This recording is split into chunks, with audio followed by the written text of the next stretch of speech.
네, 코스닥 시장이 상승 출발해서 오늘 현재 지금 약간 하락 반전 약보합권에서 움직임을 하고 있기는 하지만 큰 틀에서 보자면 기분 좋은 변화가 일어나고 있는 것만은 분명해 보입니다. 최용식 코스닥 시장 본부장, 빈기환 명지대 교수와 함께 코스닥 점퍼업의 조건 본격적으로 이야기 나눠보도록 하겠습니다. 먼저 최 본부장님, 이렇게 최근에 코스닥 시장의 강세가 이어지고 있는 원인은 어디에 있다고 보십니까? 네, 무엇보다도 이제 박근혜 정부가 출범한 지는 한 달 남짓 됐는데 그 박근혜 정부의 중소기업 육성 정책, 예. 그리고 코스닥 시장 재편 정책에 대해서 이제 시장이 신뢰를 보내고 있다고 생각을 합니다. 그 현재 이제 화두 중에 한 가지가 창조 경제라는 말을 많이 하는데요. 네. 신정부 들어서서 그 창조 경제의 주역이 중소기업이고 또 이제 코스닥 시장에 대한 정책을 보면 이 박근혜 정부의 정책 아젠다 속에 보면 기술 기업 중심 시장으로 코스닥 시장을 재편하겠다 이런 정책이 들어가 있습니다. 예.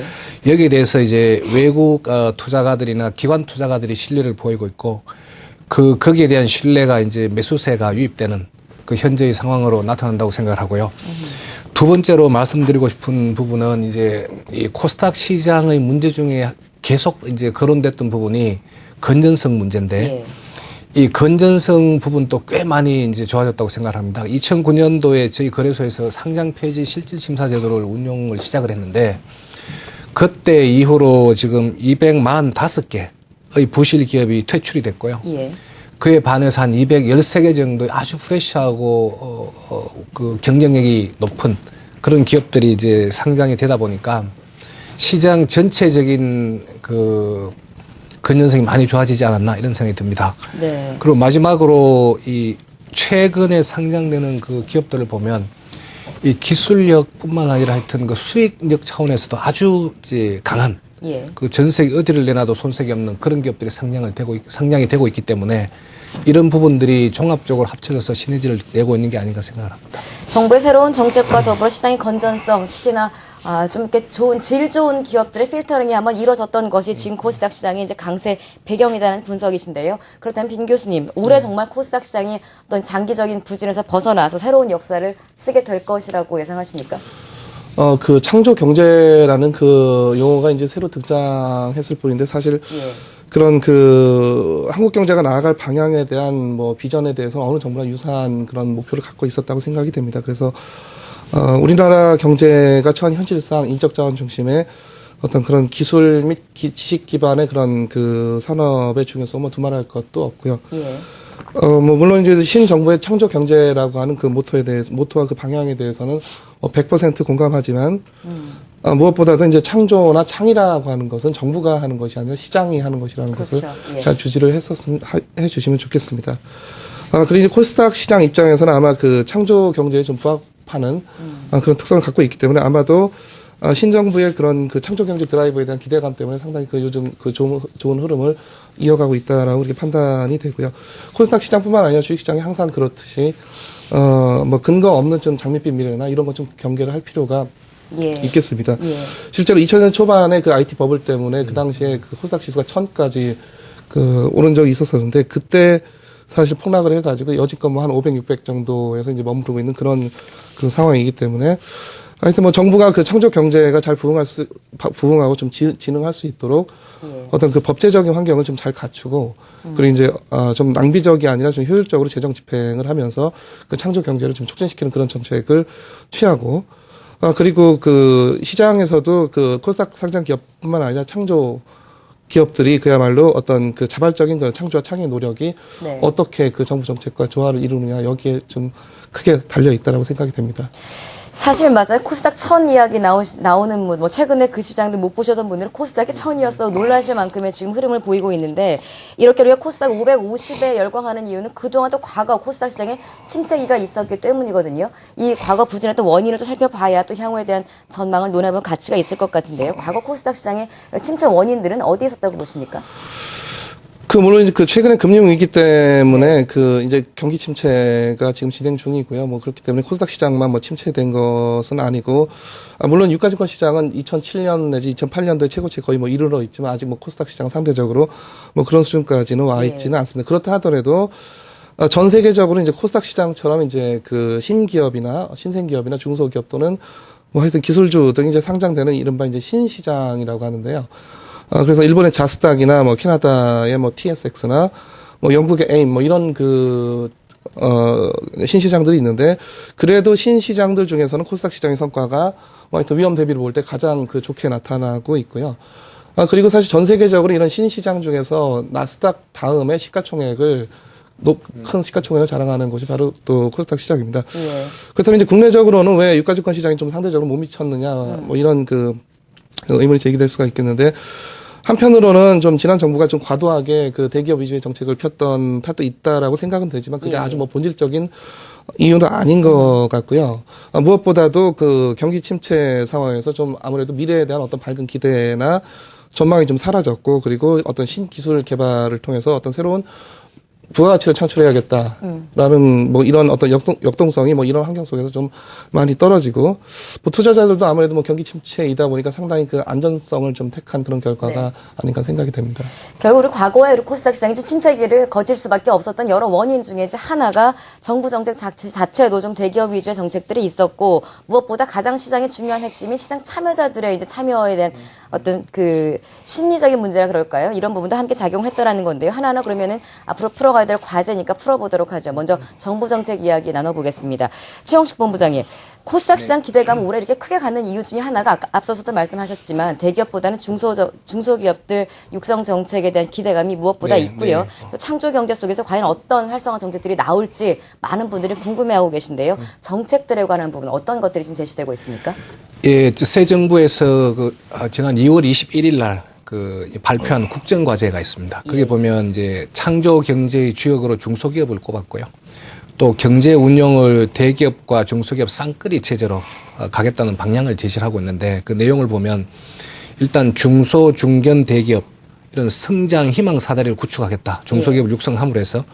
그리고 이제 일자리 창출을 위해서 선순환 창업 벤처 생태계를 조성하겠다. 또 소기업의 글로벌 경쟁력 강화를 이제 등 세 가지로 지금 중요 내용을 요약을 할 수 있는데, 여기서 이제 저희들이 좀 이 주목을 해야 될 부분은 새 정부의 중소기업 정책이 이제 과거 정부의 중소기업 정책하고 이제 상당한 차별화가 이루어질 수 있다는 부분에 어떤 얘기냐면, 과거에는 중소기업을 지원하는 대상으로만 생각을 했는데 이제는 이제 이번 정부에서는 중소기업을 키워야 한국이 살아남을 수 있다. 지원이 아니라 육성이다. 육성을 하고 중소기업이 경제 부흥의 중요한 파트너가 된다는 거죠. 그래서 새 정부의 중소기업 정책은 상당히 좀 파급 효과가 클 수 있는 그런 정책이라고 보여지고요. 또 이제 코스닥 시장으로 눈을 돌려보면 이 중소벤처기업 현재까지 중소벤처기업 중심 시장이었는데, 정부에서 중소벤처기업을 육성을 하다 보면 당연히 이제 코스닥 시장은 활성화되는 그런 미끄럼이 될 거다, 이렇게 생각을 합니다. 그래서 이 한국 경제 발전의 원동력이라는 점에서 일자리 창출하고 중소기업 육성이 신정부의 정책 목표하고 일치하지 않나, 이렇게 생각을 하고 있습니다.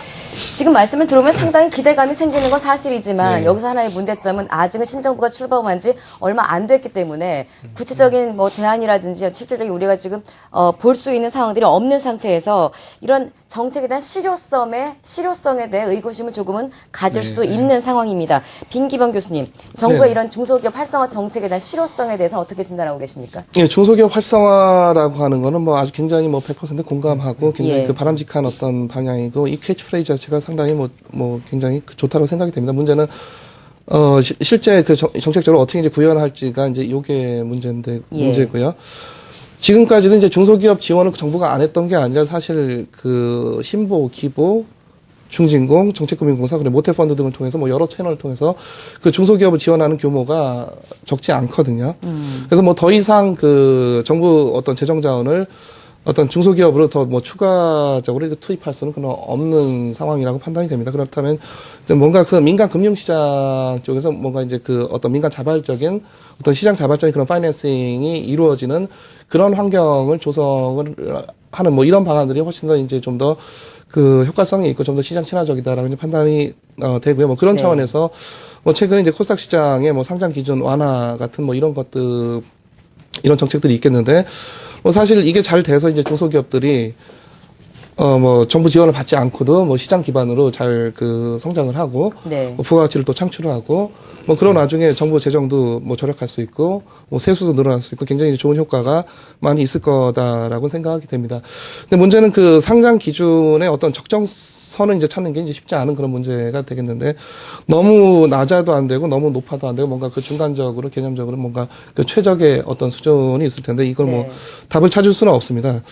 근데 그 학계에서는 이제 뭐 이제 극단적인 그 어떤 의견이기도 한데 이 시장의 투자자들이 바보가 아니고 자기 돈이 이미 다 물려 있는 이런 상황이기 때문에 상당히 그 합리적이고 이성적으로 판단해서 투자를 할 것이고 뭐 그런 차원에서 아예 무슨 상장 기준 자체가 필요가 없다거나 더 나아가서 뭐 공시조차도 뭐 필요 없다라는 뭐 이런 그 학계의 주장들도 있긴 하지만은 뭐 사실 그걸 믿고 이제 어떤 제도적인 실험을 하기에는 좀 뭐 불가능하다 그렇게 판단이 되고요. 단지 이제 한 가지 사례는 그 영국의 그 아까 말씀드렸던 에임이라고 하는 시장이 상당히 특이한 게 상장 요건 자체가 아예 없습니다. 그래서 상장 기업하고 그 상장을 주선하는 이제 증권사하고 예. 그리고 이제 투자자들이 이제 복합적인 어떤 그 인터랙션이 이제 중요하게 작동을 하는 그런 시장인데 뭐 하여튼 이 에임이 아주 뭐 좋은 성과를 내는 건 아니지만 상당히 예. 뭐 지금까지 잘 유지가 되고 있는 걸 보면은 뭐 상장 요건을 낮추는 것에 대해서 그렇게 아주 뭐 보수적으로 판단할 필요는 좀 없다라고 생각은 되고요.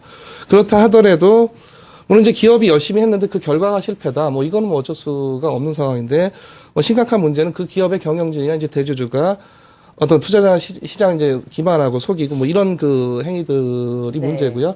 당연히 그런 기업들이 뭐 좋은 성과가 나올 리가 없겠습니다. 그렇기 때문에 이제 뭐 상대적으로 불확실성이 높은 그 코스닥 시장에서만큼은 이러한 그 어떤 시장하고 기망하는 그런 행위에 대해서는 뭐 사전적으로 사후적으로 굉장히 처벌을 강화해야 되지 않을까 그렇게 생각하고 있습니다. 네. 참 이게 어려운 부분이에요. 상장 조건 자체를 좀 강하게 해서 괜찮은 기업들만 선별을 해서 올리느냐 아니면 일단 시장을 열어놓고 그다음에 관리 감시를 잘하는 것이냐 이제 여기에 대한 부분인데 일단은 그 코스닥 시장의 상장 요건을 좀 완화하는 그 기준에 대한 이해가 좀 중심이 됐던 것 같습니다. 근데 그런 그 상장 기준 완화 조건 중에 하나가 눈에 띄는 부분이 기술 특례 상장 같은 또 상장에 대한 재무적인 기준보다는 조금 기술 위주로 그 판단 기준이 조금 전환됐다는 부분이 상당히 눈에 띄는 부분인데요. 한마디로 보면 투자를 좀 유치하고 성공하는 벤처기업 육성에 초점을 두겠다 이런 건데 얼핏 우리가 99년, 2000년 그 벤처기업 붐, 과거 벤처 붐을 떠올리지 않을 수가 없어요. 그때 또 실패했던 사례들도 분명히 있었는데 제2의 벤처 붐, 이번엔 좀 성공적으로 가능하다고 보시는지 역시 교수님께 여쭙겠습니다. 그 주식시장이라는 것 자체가 사실 지금 현재 그 누적된 어떤 성과라든가 현재 자산을 보고 어떤 그 신용거래가 어떤 금융거래가 이루어지는 시장이 아니고 미래 자산을 담보로 거래가 이루어지는 것이고요. 그리고 코스닥 시장 같이 신시장은 더더욱 그야말로 뭐 상당히 불확실성이 있기는 하지만 미래에 상당한 그 수익성을 창출할 수 있는 어떤 그 미래의 자산을 담보로 거래가 되는 것이 그 코스닥 시장이 되겠습니다. 네. 그렇다 하더라도 상당히 그 기본적으로 어떤 이 그 실물 경제의 경기 비즈니스 사이클 그러니까 경기 사이클이라고 하는 게 있는 것이고요. 현재 그 경기 침체 사이클이 뭐 상당 진행 중인데 여기서 급작스럽게 이제 벤처 붐이 일어나서 어떻게 그 벤처 기업이 창출하는 그 부가가치가 급작스럽게 우리 그 침체 사이클을 벗어날 수 있게 해준다. 네. 뭐 이런 그 기대는 뭐 거의 불가능하다라고 판단이 됩니다. 그 이유는 그 상당히 이제 경기 침체이기 때문에 그렇고 예. 뭐 이런 상황 속엔 더더욱 이제 벤처 분야 투자에 대해서는 그 투자자들이 더더욱 이제 보수적인 그런 성향을 갖기 때문에 네. 물론 그 벤처 기업이라고 하는 게 지금 성과가 아니라 미래의 성과를 바탕으로 그 거래가 되는 그야말로 그 어떤 미래 자산을 담보로 거래가 되는 것이긴 하지만은 현재로서는 이런 어떤 그 장밋빛 미래보다는 아무래도 어느 정도의 그 현재 그 실적이 바탕이 좀 돼야 그런 어떤 보수적인 그런 붐이라도 발생할 수 있지 않을까 그렇게 기대를 하고 있습니다. 네. 실제로 최근에 그 벤처기업들의 수가 새롭게 이제 등장하는 벤처기업 수가 늘고 있다는 보도도 나오고 있는데 예전 같이 어떤 버블로 끝나기보다는 좀 보수적인 벤처 붐에 대한 가능성을 진단하고 계신 것 같습니다. 벤처기업 육성과 관련해서 현재도 추진되고 있는 것 중에 하나가 코넥스 시장의 설립입니다. 벌써부터 상당히 많은 시장 참여자들의 관심을 받고 있는데요. 현재 그 코넥스 시장 개설에 대한 진행 상황과 또 개설 시에 발생할 수 있는 경제적인 성과에 대한 질문 드려보겠습니다. 최영식 본부장님 여기는 답변 좀 해주십시오. 네, 그 성과에 대한 그 언급을 하기 전에 네. 왜 이제 우리 그러니까 정시에 코넥스라는 시장이 필요한지 그 부분을 먼저 좀 설명을 드리고 넘어가겠습니다. 네. 저희들이 그 코스닥 상장하는 기업들 이 상장 소요 기간을 보면 한 14년이 걸려요. 그러니까 그 기업가들이 기업을 설립을 해서 14년 동안 고생을 하고 이제 코스닥에 들어온다는 거죠. 예. 그것도 이제 미국하고는 달리 이제 우리나라는 보니까 벤처 캐피탈 그 모험 자본들이 투자를 해가지고 그 자기가 투자한 자금을 회수하는 방법이 IPO가 유일하다는 거예요. 그 코스닥에 상장을 하든지 유가증권 시장을 상장을 하든지. 근데 미국은 또 거의 반대로 M&A가 한 80%가 되고 IPO가 한 20%인데 저희들은 예. 그게 거꾸로 M&A가 한 20%에 남짓하고 네. 그 IPO가 80%를 차지한다는 겁니다. 이게 어떤 문제를 이야기를 했냐면 이 벤처 캐피탈들이 그 아주 초기 기업들한테 투자를 해가지고 그 자금이 어려울 때 도와주고 그 성공하면 자금을 회수를 해야 되는데 예. 상장을 해야 자금을 회수할 수 있기 때문에 상장이 가능한 기업, 이미 이제 성숙 단계에 들어간 기업들한테 이제 투자를 해가지고 예.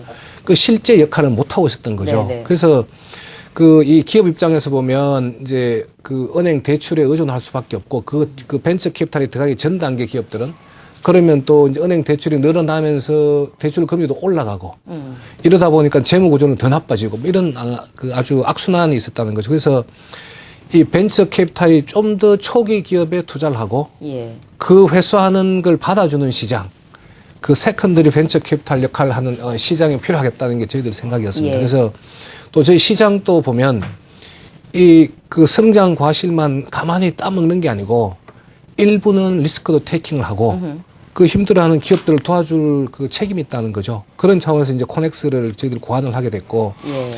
그래서 그 2011년 말에 저희들이 이제 정부에다 대고 이 중소기업 전용 그 현재 코넥스죠. 코넥스 시장 네. 개설 필요성이 있다고 건의를 했고요.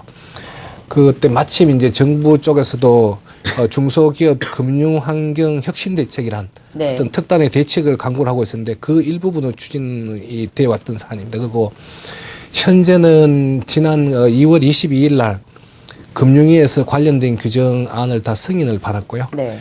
또 지금 현재 그 지정자문인이란 제도가 있는데 뒤에서도 언급이 되겠습니다만은 네. 그 증권사들 신청을 받아가지고 현재 심사 중이고 아마 이번 주 금요일 그 최종적으로 발표가 될 걸로 그 기대를 하고 있습니다. 그리고 현재 이제 상장할 기업들 준비 그리고 이제 투자할 자금들을 마련하기 위한 대책들을 예. 그 이 관계 기관하고 긴밀하게 협조를 하면서 지금 추진을 하고 있습니다. 그래서 현재 저희들 계획대로라면 금년 상반기 말 정도에는 예. 시장을 개설할 수 있지 않을까 생각을 하고 있습니다. 경제적인 성과에 대한 이야기는 뒤로 좀 미루시겠습니까? 네. 알겠습니다. 코넥스 시장에 대한 관심이 뜨거운 건 누구도 여기 대해서 뭐라고 할 사람은 없을 것 같은데 이제 또 비판적인 이야기도 한번 또 여기에 대한 해석도 해봐야겠죠. 스펙이라고 하죠. 과거의 기업 인수 목적 회사 사례를 들어서 코넥스 시장에 대한 비판적인 목소리가 또 일각에서는 나오고 있는 것이 지금의 현실입니다. 교수님께 여쭤볼게요. 이런 코넥스 시장에 대한 우려들을 불식시키고 조금 중소기업의 진정한 자금 조달 창구로 좀 자리 잡기 위해서는 제도적인 장치가 필요하다 이런 이야기도 나오고 있는데요. 여기는 어떤 것들이 필요하다고 보시는지요? 예, 스펙이라고 하죠. 그래서 네. 이 스펙이 어떤 투자자를 대상으로 사기를 치거나 그 자체적으로 뭔가 그 역할을 하기에 제도적 허점이 있었거나 그렇지는 않았습니다. 그래서 그 문제는 이제 스펙이 처음 등장을 하게 될 때 그 투자자들의 어떤 제품 무슨 어떤 신상 나오듯이 예. 여기에 대단한 뭔가가 있다라고 막연한 기대감으로 이제 상당히 말도 안 되는 가격까지 폭등을 하고 또 이제 폭락을 거듭하고 그랬었는데 사실 그 스펙 자체의 문제라기보다는 좀 시장에서 어떤 투자자들의 반응이 상당히 좀 기이했다라고 하는 것이고요. 예. 다른 한편으로는 사실 이제 IPO 수요가 없다 보니까 어떤 스펙을 통한 그런 어떤 우회 상장 방식을 죄송합니다. 우회 상장 방식 유형의 어떤 IPO조차도 별로 발생하지 않았다라고 하는 것이고 현재 스펙의 그 자체적인 성과는 잘한 것도 아니고 못한 것도 아니고 그냥 그저 그렇다 이렇게 평가를 해볼 수가 있겠습니다. 예. 그 코넥스도 사실 이제 이게 무슨 어떤 제품 신상 나오듯이 이제 그야말로 착각을 하고 그런 어떤 시장 반응이 좀 우려스러운 바가 없지 않아 있는데 이제 신정부 정책을 통해서 나오는 이거에 뭔가 대단한 뭔가가 들어있는 게 아닌가라는 또 막연한 기대감으로 상당히 시작과 동시에 네. 초단기적인 또 투기적인 거래가 이루어질 가능성도 없지 않지만은 그래도 이제 기관 투자자만 참가하는 네네. 방식으로 시장을 그 디자인하고 있기 때문에 그래도 상대적으로 그런 우려는 좀 과도하게 할 필요는 없다라고 생각이 됩니다. 알겠습니다. 일단은 뭐 우리가 크게 우려하는 것에 대해서는 제도적인 어떤 보완 장치가 이미 좀 어느 정도는 되어 있다라는 해석으로 들리기도 하는데요. 일단은 기본적으로 좀 유동성 부족이나 이런 것들에 대한 이제 우려감, 코넥스 시장이 함께 등장했던 부분들인데, 코넥스 시장이 만약에 제대로 자리를 잡는다면 이제 이후의 시너지 효과를 한번 여쭤보도록 할까요? 본부장님께 질문드리겠습니다. 코넥스와 코스닥, 유가증권 시장 이렇게 세 시장으로 이어지는 선순환 구조에 대한 기대감 지금 좀 가져도 된다고 생각하십니까? 네, 아마 가져도 좋고요. 네. 좋고 제가 좀 전에 이제 그 말씀을 드렸는데 이 코넥스 시장이 없을 때 예. 이 코스닥 시장이 오기까지 14년이 소요가 된다 평균적으로. 그러면 이제 그 14년에서 한 3, 4년 정도를 벤처 캐피탈이 이제 좀 그 책임을 져주는 그런 구도였는데 예. 코넥스 시장이 들어오면 그 현재 벤처 캐피탈이 이제 책임져주는 그 상장 전 3, 4년 정도를 코넥스 시장에 이제 책임을 져줄 거라는 거죠. 그래서 기업의 어떤 그 라이프 사이클을 보면 7년 정도 됐을 때 벤처 캐피탈이 들어가서 투자를 해주고 예. 그 회수가 되는 10년경에 이제 그 코넥스에 상장이 돼가지고 그래서 조금 더 이제 성장을 해서 이제 코스닥 시장, 유가증권 시장으로 옮겨가는 그래서 이 저희 경제의 큰 틀로 봐서 그 신생 기업들이 이 성장해서 이제 성숙 단계로 진입하는 과정에서 자금 지원을 해주는 툴이 상당 부분 이제 보충이 된다 생각하시면 될 것 같습니다. 예. 코넥스와 코스닥, 유가증권 시장 이 이야기를 해보니까 벌써 새로운 시장 하나가 등장한 것만으로도 우리 시장이 조금 더 이렇게 든든해지는 느낌도 드는데요. 본격적으로 저희 코스닥 이야기 조금 더 나눠보도록 하겠습니다. 코넥스 시장은 그렇다고 치고 코스닥 시장에 대한 이제 우려감부터 한번 짚어볼까요? 여러 가지 문제들이 많이 있었습니다만 조금 전에 뭐 우리 시장이 많이 좋아졌다라는 최 본부장님의 그 안에는 예전에 과거에 질적으로 안 좋았던 기업들이 퇴출된 이야기, 또 질 좋은 기업들이 다시 들어온 이야기가 언급이 됐었습니다만 코스닥 상장사는 대표적으로 머니게임, 배임 횡령 이런 문제들 많았던 것 사실입니다. 여기에 대한 시장에 대한 규제가 좀 완화가 된다면 이런 도덕적 해이나 부작용조차도 조금 완화되고 좀 새롭게 개선될 여지가 있다고 보시는 이제 빈기범 교수님의 의견 여쭙겠습니다. 예, 물론 이제 이 코스닥 시장도 그렇고, 이제 새로 도입되는 코넥스 시장도 그렇고, 뭐 정규 시장이기는 하지만 그래도, 아까 말씀드렸듯이 주로 이제 코넥스 시장 같은 경우에 기관 투자자들만 참여를 하는 그런 시장이기 때문에 네. 훨씬 더 규제 수준이 낮아도 그렇게 크게 문제가 없습니다. 그래서 사실 어떤 거래나 공시상의 어떤 규제라든가 뭐 어떤 상장 요건상의 그런 규제 완화는 좀 우리가 지금 현재 어떤 중소기업 분야를 활성화하는 차원에서 뭐 어느 정도 이제 상당히 필요하다라고 그렇게 여겨지는데 문제는 아까도 말씀드렸지만 네. 어떤 경영자나 대주주 등의 그런 내부자가 어떤 저지르게 되는 어떤 사기 행위는 아주 엄격하게 처벌을 해야 될 필요가 있고요. 네.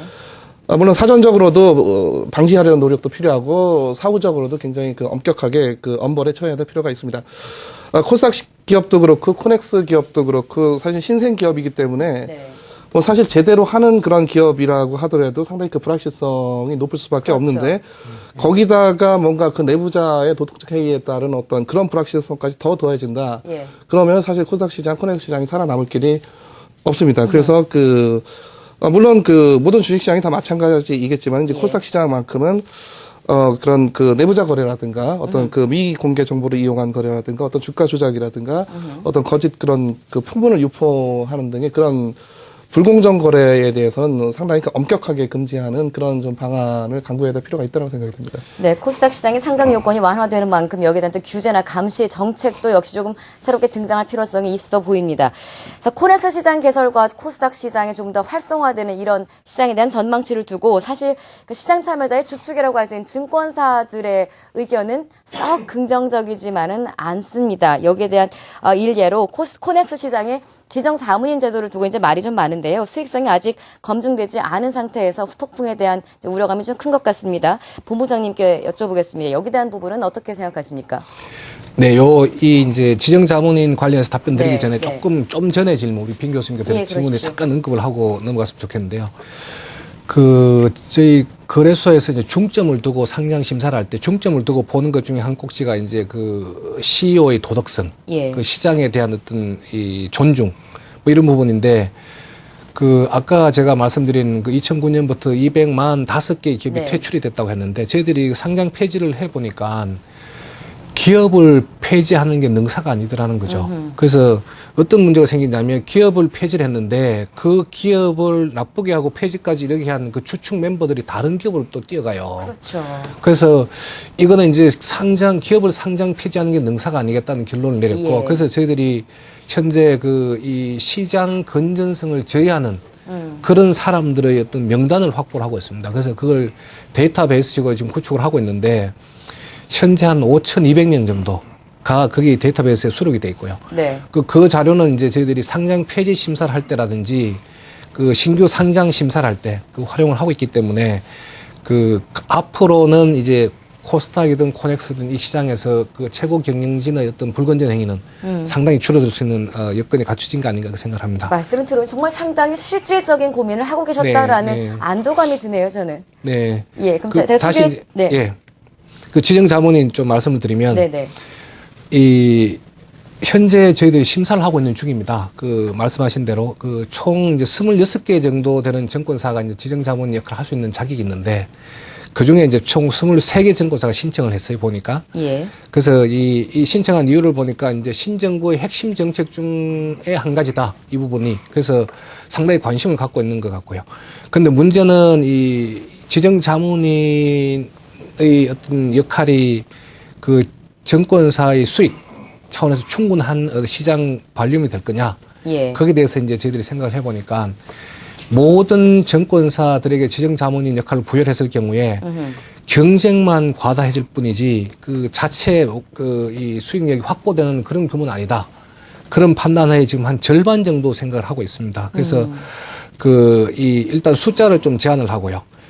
다른 이제 이 지정 자문인의 어떤 수익성을 보전하기 위해 가지고 네. 저희 생각하고 있는 게 이 지정 자문인 역할을 하고 나면 이 기업들이 코넥스에 있던 기업들이 코스닥으로 이전할 때 IPO를 하게 되는데 그때 이제 주관 회사로 연결시켜주는 네. 그런 걸 저희도 유도를 하고 있습니다. 또 코넥스 시장에서는 유동성 공급자 역할을 지정 자문인이 하도록 되어 있는데 그때도 이제 수수료가 면제가 되고요. 조금 더 이제 이 전향적으로 생각을 해가지고 그 지정 자문인이 맡고 있는 종목의 거래에서 발생하는 수수료 수입이 있으면 저희 거래소 차원에서 그 부분도 일정 부분 이제 지정 자문인한테 보전해주는 그런 방안을 검토를 하고 있는 중입니다. 시간 관계상 마지막 질문으로 넘어가야 될 것 같습니다. 아직 개인 투자자들 비중이 코스닥 시장이 92%를 차지하고 있습니다만 외국인들 수급이 요즘도 상당히 개선이 되고 있고요. 최 본부장님, 제가 한 인터뷰를 찾아보니까 앞으로 코스닥 시장이 100조가 될 것이다, 이제 이런 표현까지 쓰셨는데 코스닥 시장의 미래에 대해서는 어떻게 전망하고 계십니까? 100조라는 걸 좀 클리어하게 수완이라는 얘기입니다. 금액으로 100조가 아니고요. 네. 그래서 네네. 아주 모든 사람들에게 희망을 주는 또 우아한 존재가 될 거라고 예. 생각을 하는데 현 정부에서 보면 코스닥 시장을 재편하겠다, 네. 이런 정책을 이제 제시를 하고 있는데 이 코스닥 시장이 아까 우리 빈 교수님 말씀하셨지만 과거 한 4년 정도 이렇게 450에서 550 박스권에 갇혀 있었던 것 중에 문제점 중에 하나가 이제 우량 기술주가 없어서 네. 시장이 구조적으로 좀 취약한 부분이 있었는데 그 부분이 보완이 될 거다 이거요. 그래서 우량 기술주가 유치가 되면 이 상품의 대상 지수로 쓸 수 있는 지수 개발이 가능해지고요. 그러면 이제 기관 외국인들이 해지할 수 있는 방법이 생기고, 예. 그러면 아무래도 이제 참여가 더 촉진이 되고, 그러면 시장의 안정성이 좀 좋아지는 어떤 그런 계기가 될 것 같습니다. 그래서 현재 이제 외국 기관들의 참여가 낮다 보니까 개인들의 위주 시장이 됐고, 네. 그러면서 자꾸 이제 신뢰가 더 떨어지는 그런 이제 악순환이 있었는데 그게 아마 선순환으로 유도가 되지 않을까 생각을 하고 있습니다. 네. 일단 좀 긍정적인 기대감이 있는 코스닥 시장인데요. 빈기범 교수님의 의견 끝으로 여쭙겠습니다. 빈 교수님이 생각하는 코스닥 시장의 미래는 어떻습니까?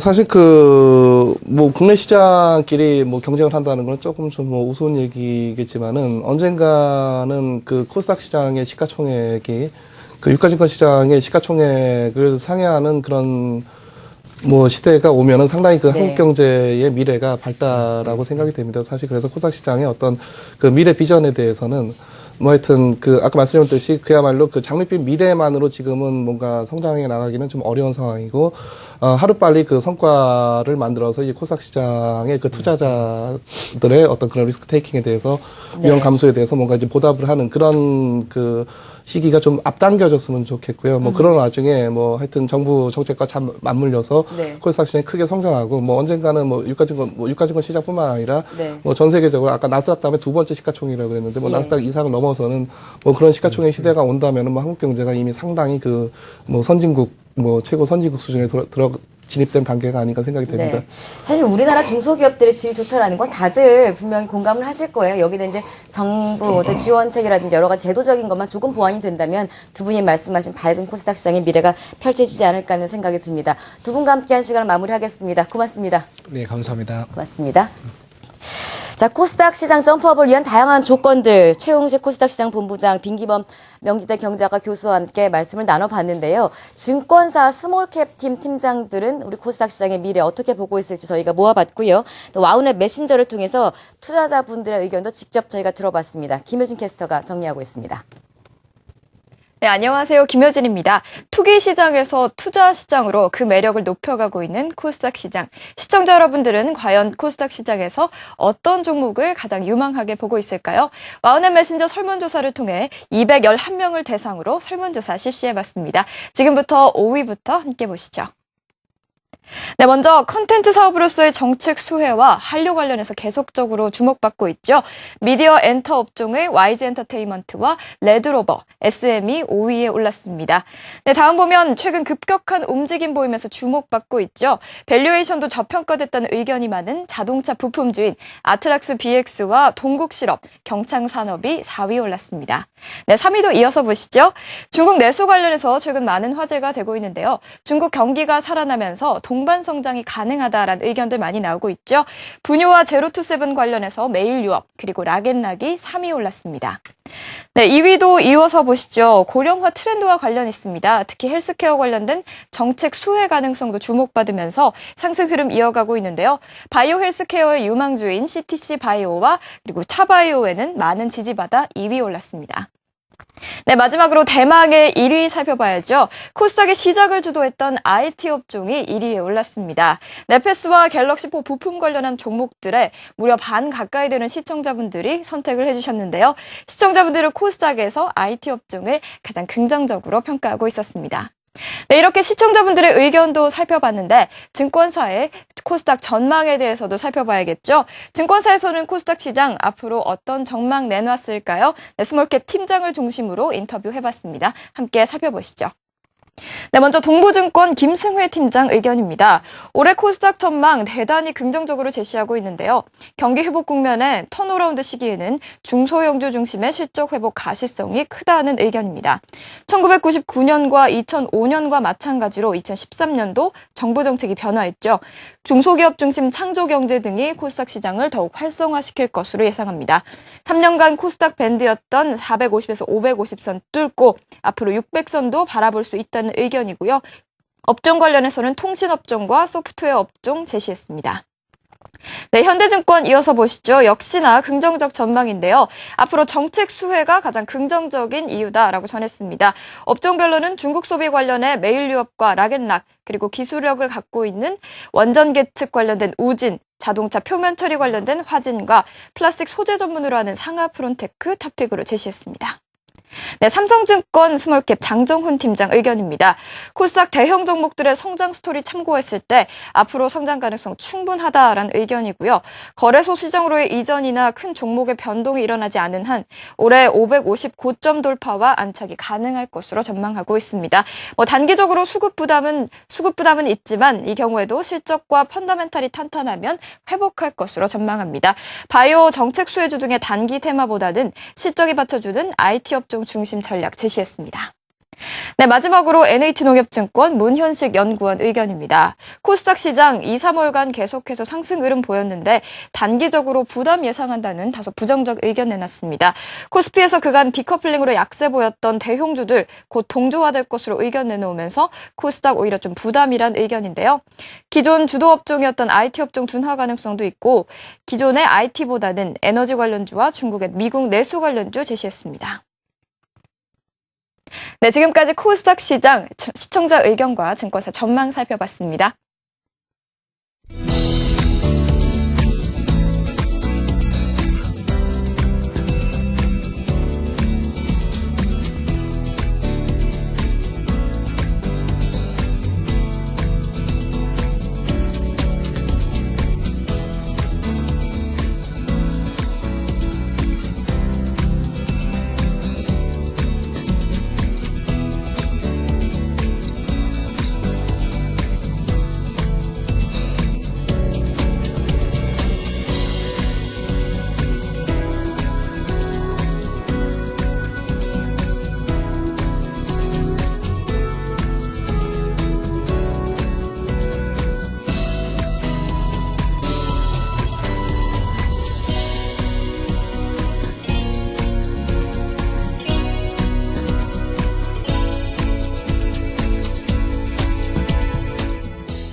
마켓포커스 1부 코스닥 시장 특집 준비하고 있습니다. 사실 코스닥 시장을 들여다보면 헬스케어 산업이라든지 컨텐츠 산업, 스마트 모바일 산업, 미래의 핵심 산업이라고 불리는 산업들이 다 들어있다고 해도 과언이 아닙니다. 자, 그렇다면 앞으로 코스닥 시장을 주도할 유망 산업군들 어떤 것들이 있는지 이번에는 알아보도록 하겠습니다.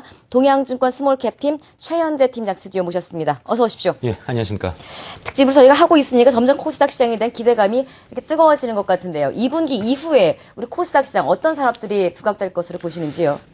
저희가 보기에는 기존의 주도주가 빠르게 교체되기는 좀 어려울 거라고 저는 생각을 하고 있습니다. 뭐 기존 주도주라고 하면 스마트폰 부품주들이라든지 아니면 헬스케어 업종, 그다음에 소프트웨어 업종 이렇게 좀 정리를 할 수 있을 것 같은데요. 스마트폰 업종들 같은 경우는 이제 갤럭시 S4가 4월 달에 출시가 될 거기 때문에 얼마만큼 팔리는지 숫자를 보고 계속 상승을 할지 아니면 다시 상승을 마무리할지를 결정이 될 것 같고요. 그러니까 갤럭시 S3가 월 한 700만 대 정도까지 팔렸기 때문에 S4가 뭐 900만 대, 1000만 대까지 간다라고 하면 추가적인 상승이 예상되고 있고 그렇지 못하다 라고 하면은 뭐 조정이 마무리될 것 같고요.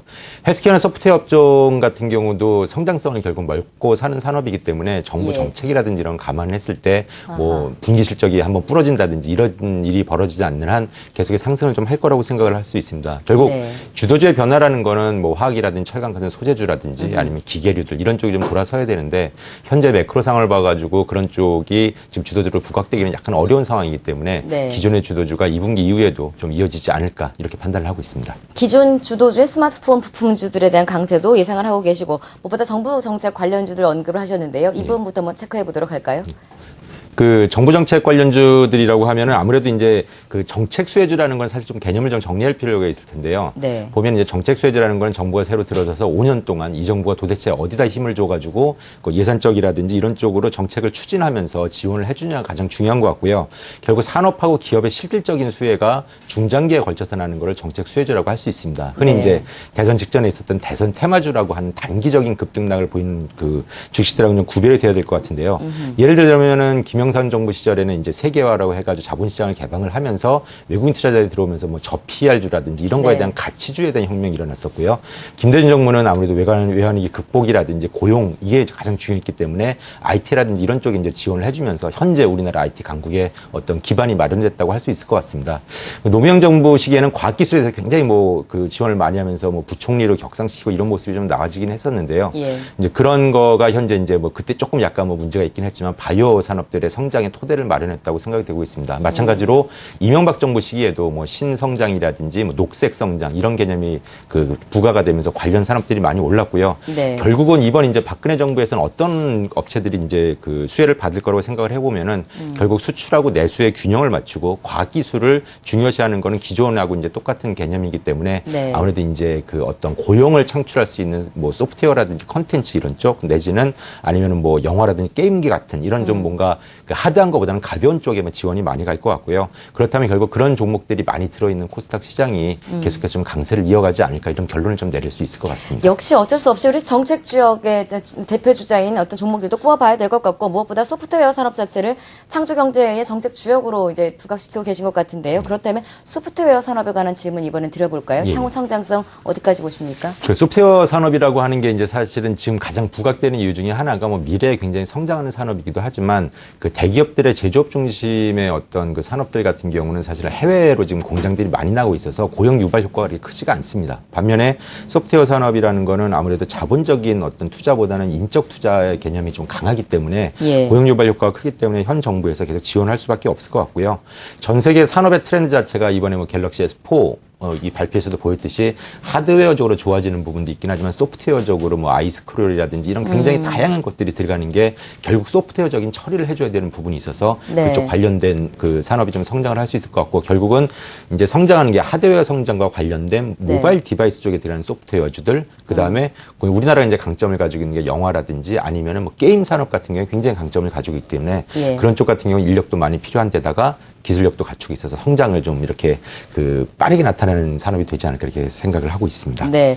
마지막으로 2분기 이후에 코스닥 주도주로 바이오 산업을 맨 앞서서 이제 언급을 해주셨었는데 어떤 분야 중심으로 바이오 산업은 성장 스토리를 이어갈 거라고 보십니까? 사실은 바이오 이러면은 투자자들 입장에서는 굉장히 겁내할 수가 맞아요. 있습니다. 거품 왜냐하면 이런 생각들도 갔다가 많이 이거 나고요. 나중에 뭐 사기 아니야 뭐 이런 생각도 할 수 있는데 사실은 바이오라고 한정하지 않고 헬스케어라고까지 이제 이렇게 종목을 넓힌다라고 하면은 네. 이 헬스케어라는 거는 고령화 추세하고 그다음에 사람들이 웰빙을 추구하는 이런 문화적 트렌드가 같이 결합을 하면서 예전에는 아파야지 병원에 갔었는데 이제 미리 예방을 하는 이런 쪽으로 좀 트렌드가 많이 바뀌고 있고요. 네. 결국은 단기적으로 지금 현재로 봤을 때는 뭐 예방할 수 있는 의료기기 쪽에 관련 있는 업체들 이 업체들은 지금 실적이 실제로 나고 있고요. 예. 높은 밸류에이션을 받고 있긴 하지만 얘네들은 결국은 고령화 웰빙 트렌드 때문에 계속 이익을 벌 수 있다는 것에 대한 공감자가 형성돼 있기 때문에 지속적으로 성장이 가능할 겁니다. 단 이런 애들은 밸류에이션 멀티플이 높기 때문에 한 분기라도 실적이 조금 망가지는 모습이 보면 한번 후루룩 흘러내렸다가 다음 네. 분기 괜찮네로 다시 올라온 모습이 보일 수 있을 것 같고요.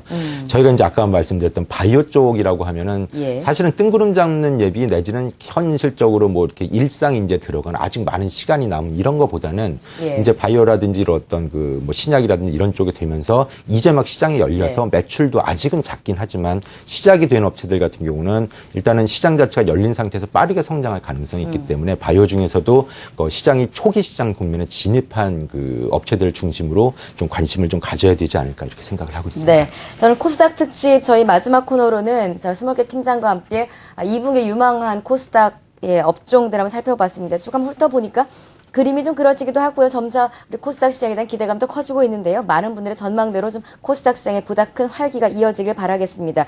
함께한 분은 동양증권 스몰캡 팀 최현재 팀장이었습니다. 고맙습니다. 예, 감사합니다.